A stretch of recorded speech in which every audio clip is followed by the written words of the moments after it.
Well, greetings, folks, and welcome back to the Ironkerbal Challenge, episode 6, and it's crunch time. So let's put that alarm away and go and look into the vehicle assembly building, where I have been working on trying to build a rocket that will get to the moon to do our flyby mission.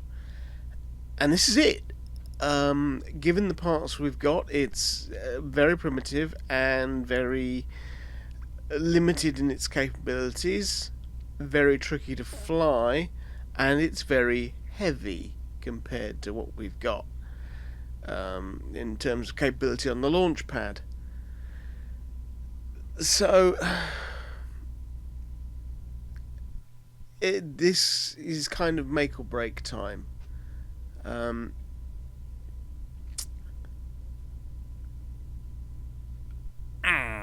Let's just have a double check for missions that might give us a bit extra money, and we got science from orbit. That should be fairly easy.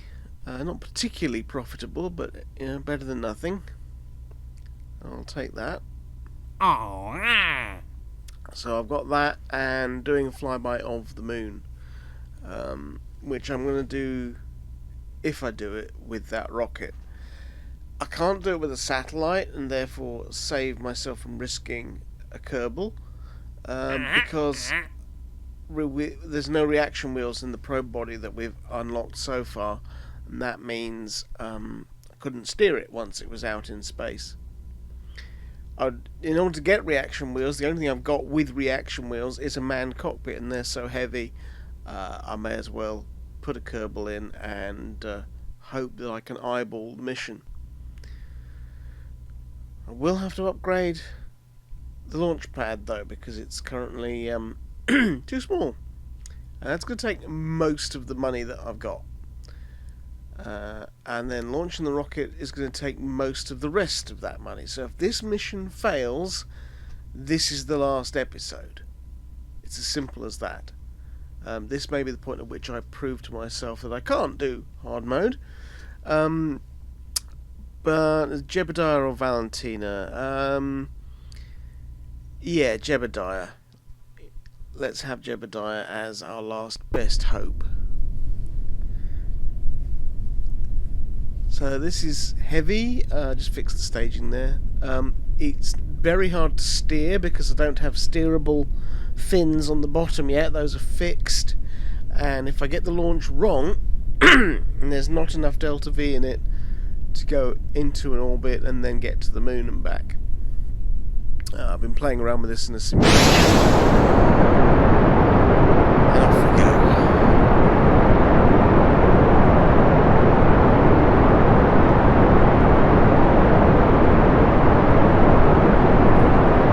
So I'm trying desperately to turn to just the right angle. Get a good gravity turn, a good path up into the upper atmosphere, into a position where we can get to the fast, than I wanted to. I just have to go with it now. This is literally desperation. So slowly put the boosters away. A bit more steering now because of the fact that swiveling.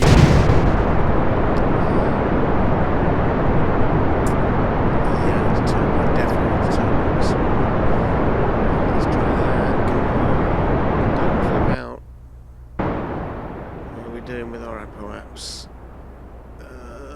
It's kind of low still. It's quite a steep climb as well. Come on, Jebediah, get it together.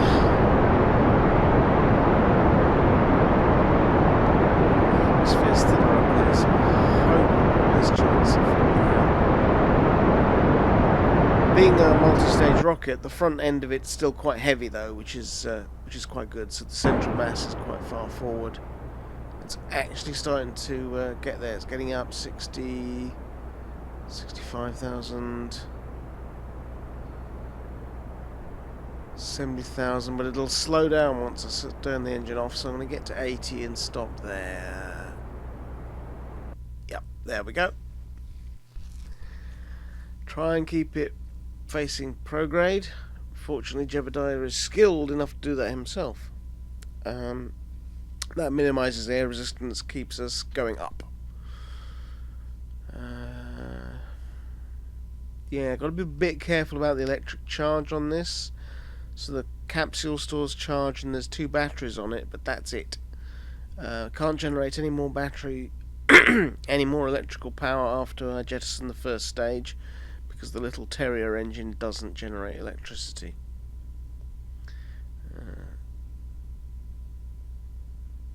Just checking on science. You never know. But that science advisor was really annoying.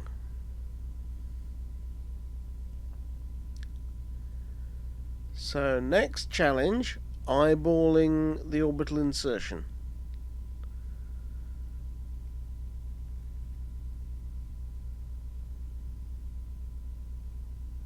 I really am just guessing here. Okay, it's a slightly educated guess through watching many other people on YouTube, but with the tracking station as it currently is, you can see I have no idea of how long exactly it is to apoapse. And I can't plot maneuver nodes either, so I can't say, oh, well, this is going to take me a minute of burn, so I'll start 30 seconds. I just don't know. Possibly I could use alarm clock to set an alarm for the apoapse, but that would be cheating. But it's coming along, actually. I think orbit is going to be... I might run out of fuel in the first stage, but I think we'll get into a stable orbit at least. Come on. Yeah, there we go. Run out of the first stage. That, and that'll happily fall back to the surface and burn up. Waste not, or at least not leave it in orbit. Periapse coming up now. Good. Orbit. Right. First challenge. Achieved.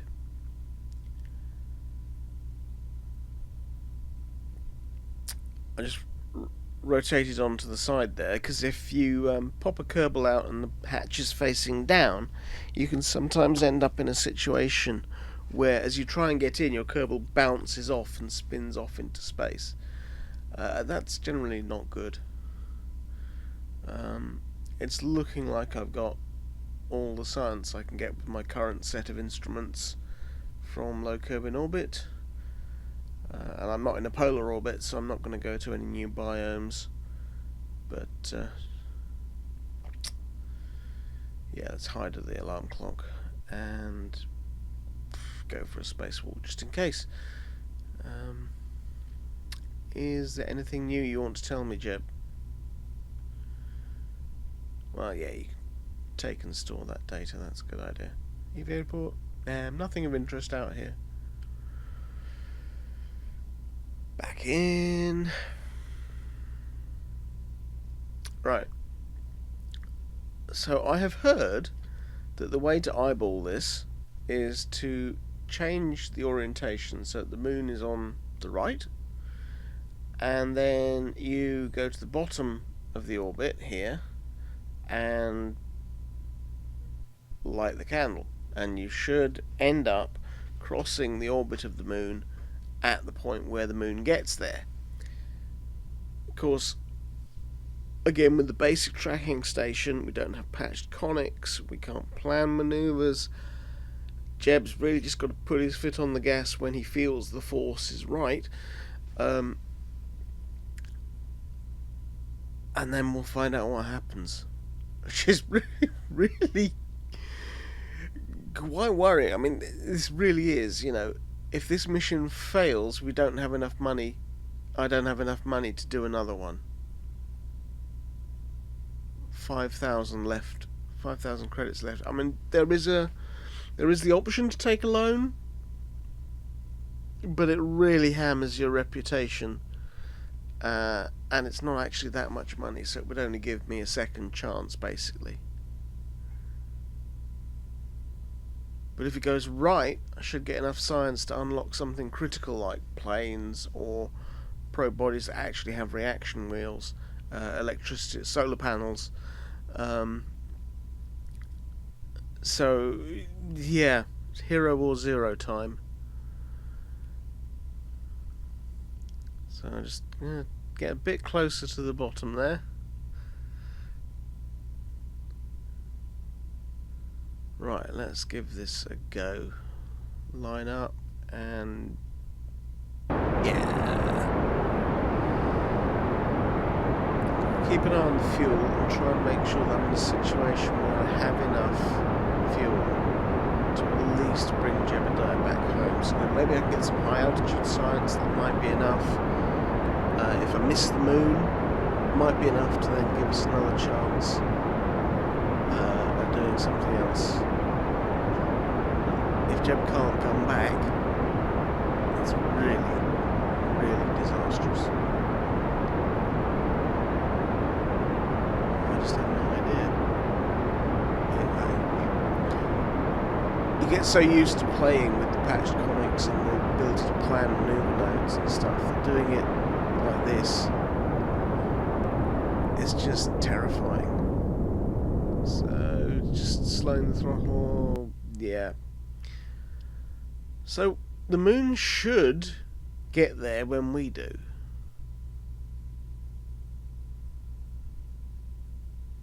I think it should. But I really don't know.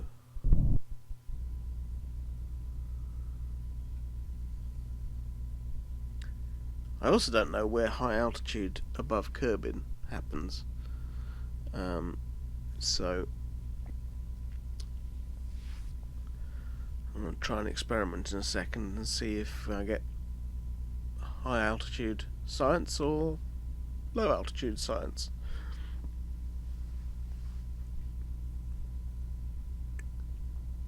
Okay, above 100,000. Low altitude. Okay, we'll try again at.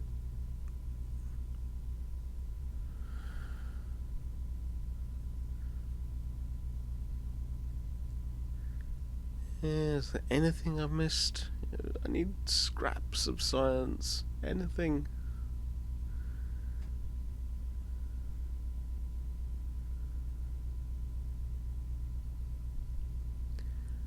Right.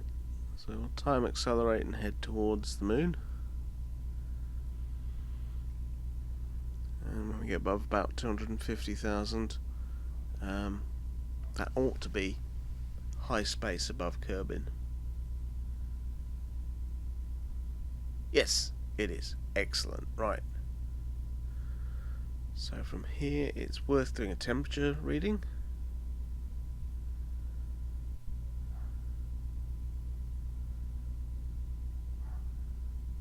And I think it's also worth rotating to be in the sunshine.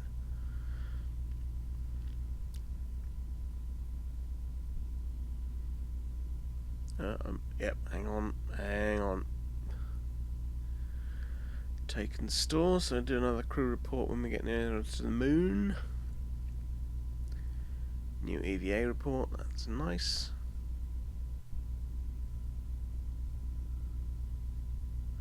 And you can just see that the spacecraft is starting to rotate ever so gently because there's no one inside keeping it stable. Because my previous high altitude launch just managed to get up this high. I've got the science from this altitude, but I didn't have a crew report from this altitude. That's not enough data to be worth keeping. I'll take that experiment all the way to the moon and use it there. Right.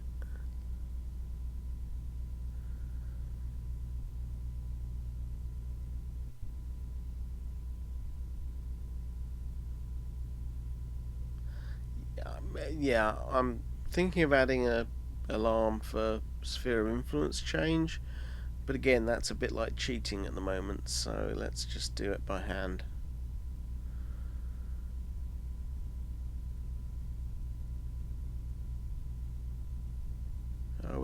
I wish I could control the passage of time in this world with my day job. Although I'd actually want to slow it down.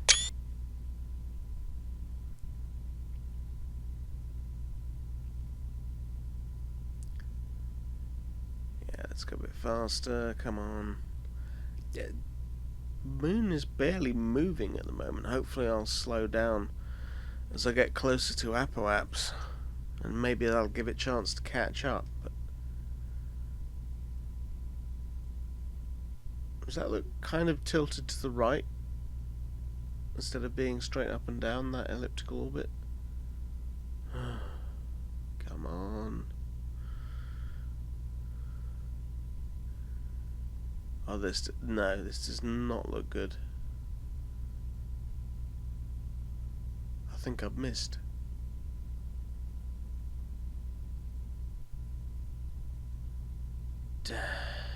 I've missed the moon.